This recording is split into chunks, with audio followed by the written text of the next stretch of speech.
지금까지 QCD, 그 다음에 혁신, 이러한 제품 개발의 목적을 말씀드렸는데요. 최근에는 이거와 이런 방향과는 또 다른 그러한 제품 개발의 목적들이 나타나고 있습니다. 그래서 지속 가능성이라는 목적이 나타나고 있습니다. 지속 가능성, sustainability는 우리가 환경 문제 등이 대두되면서 새로이 각광받는 가치입니다. 그래서 거기 보면 지속 가능성에 대해서 이런 식으로 정의를 해놨는데요. 지속 가능 개발이란 미래 세대의 개발 가능성을 희생하지 않으면서 현재 세대의 요구를 만족시키는 개발이다. 이렇게 얘기를 했습니다.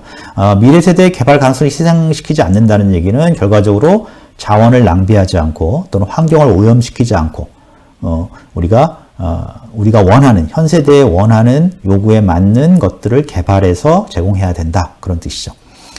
그래서 지속 가능성은 기본적으로 어떤 하나의 가치는 아니고요. 한 세 가지 가치가 어떤 균형을 이룬 그런 것으로 봅니다. 그래서 첫 번째는 환경의 영향을 최소화해야 된다. 예를 들어서 방금 말씀드린 대로 자원을 너무 사용한다든가 또는 환경 오염을 시킨다든가 그렇게 되면 문제가 되고요. 두 번째는 이제 사회적 포용입니다. 사회적 포용은 예를 들어서 우리가 이제 페어 트레이드란 말이 있죠. 우리가 그래서 값을 싸게 살 수 있으니까 약간 가난한 나라에서 물건을 싸게 사면 안 된다. 그 사람들이 어느 정도 생활할 수 있는 기반을 마련하도록 해야 된다. 그런 것처럼 약자를 보호하고 우리 지역사회를 보호하고 또 어떻게 보면 좀 더 어려운 사람들하고 평등하게 평등성을 강화시키는 그런 방식으로 진행이 돼야 된다. 그런 가치를 우리가 추구해야 된다. 그런 게 있고요. 마지막에는 역시 경제적인 이익을 얻어야 된다. 그런 것들하고 위에 두 가지 가치랑 경제적 이익도 역시 균형을 맞춰서 추구해야 된다. 그래서 이 세 가지를 합쳐서 지속 가능성이라고 얘기를 합니다. 그래서 요즘의 기업들은 여러분들이 혹시 사회적 기업 그런 말들을 들으셨으면 그게 바로 지속 가능성의 사회적 포용을 따라한 거고요. 환경에 대한 영향을 최소화하는 건 당연히 요즘에 만약에 그것을 어길 경우에는 그 시장에서의 거기에 대한 저항이 굉장히 크기 때문에 그건 당연히 있습니다. 그래서 암암리에 우리가 지속 가능성을 추구하는 그런 기업들이 많이 늘어나고 있습니다. 이 그림을 보시면은요, 왼쪽에 있는 그림은 이제 people, planet, profit 이렇게 세 가지로 해서 사회적 포용, 그 다음에 지구를 지키는, 환경을 보존하는, 그 다음에 이제 이득을 얻는 이 세 가지 지속 가능성을 아이콘으로 표시한 거고요. 그 다음에 거기 영국 산림위원회에서 서스테너빌리티에 대한 어떤 종합적인 그림을 그려놨습니다. 그래서 경제, 환경, 사회 이렇게 돼 있고요. 그런 것들이 서로 합치면서 사회와 환경이 합쳐지면서 지역 경제, 그 다음에 경제와 환경이 합쳐지면서 지속 가능 경제, 즉 우리가 자원을 너무 쓰면은 나중에 자원이 없어지니까 지속 가능하지 않죠. 그런 개념. 그 다음에 경제와 사회는 사회적 형평성. 아까 말씀드린 대로 가난하거나 부족한 사람들을 같이 고려하는. 그래서 같이 성장해야지 한쪽만 성장하면 나중에 사회적인 어떤 불균형. 그다음에 그것으로 인한 어떤 파괴적인 현상들이 나타날 수가 있겠죠. 그래서 그런 것들을 해결할 수 있고 그런 게 전부 다 합쳐서 지속 가능성 또는 지속 가능 개발이라는 개념이 생겼습니다.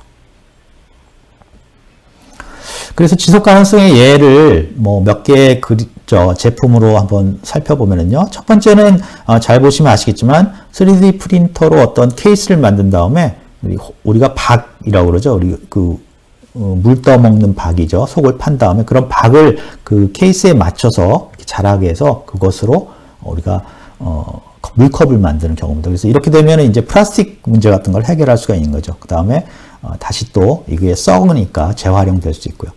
두 번째 이제 그 커피컵은 뭐냐면 우리가 커피컵을 마신 다음에 일회용 커피컵을 마신 다음에 버리는 경우가 많거든요. 그래서 이 컵은 뭐냐면 이 컵을 버리지 않고 재사용하는 겁니다. 그래서 이 컵에는 어떤 센서나 그런 칩이 들어있어서 몇 번을 이렇게 씻어서 재사용했는지를 파악하게 됩니다. 그래서 어느 정도 이상이 되면 다시 이제 완전히 다시 재활용을 하는 거고요. 그래서 어떤 도시에서 이 컵들을 커피숍에서 공통으로 사용하면 이것들을 공동으로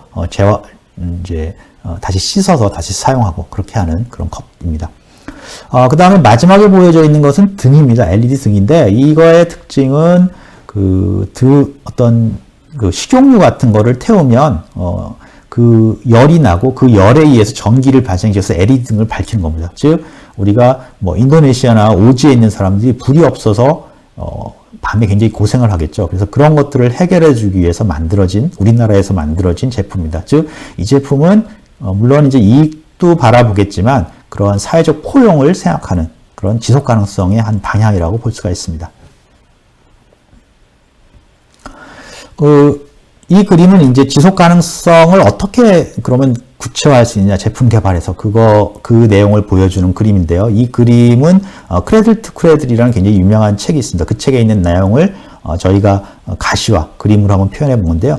제일 위에 보면 이제 사용자가 있습니다. 운전하는 사용자한테 제품을, 이 자동차를 파는 게 아니라 대여를 합니다.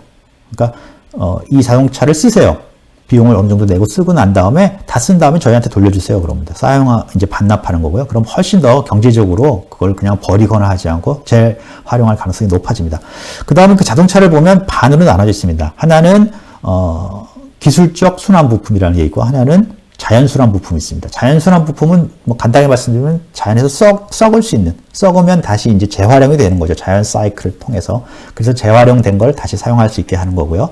기술적 순환 부품은 그렇게 되지는 않는 것이지만 우리가 기술적으로, 공학적으로 재활용할 수 있는, 뭐 이런 알루미늄 같은 것은 녹여서 쓰면 되거든요. 그래서 품질 저하가 안 일어나도록 우리가 재활용할 수 있도록 제품을 만들고 그것을 기술적으로 재활용해서 다시 쓴다. 그러면 결과적으로 보면 전혀 손실도 없고 자연에 어떤 피해도 주지 않는 그런 지속 가능 제품을 개발할 수 있다. 그런 주장들이 있고, 실제로 이제 제품을 개발하는 과정에서 이 개념들을 많이 적용하려고 노력을 하고 있습니다.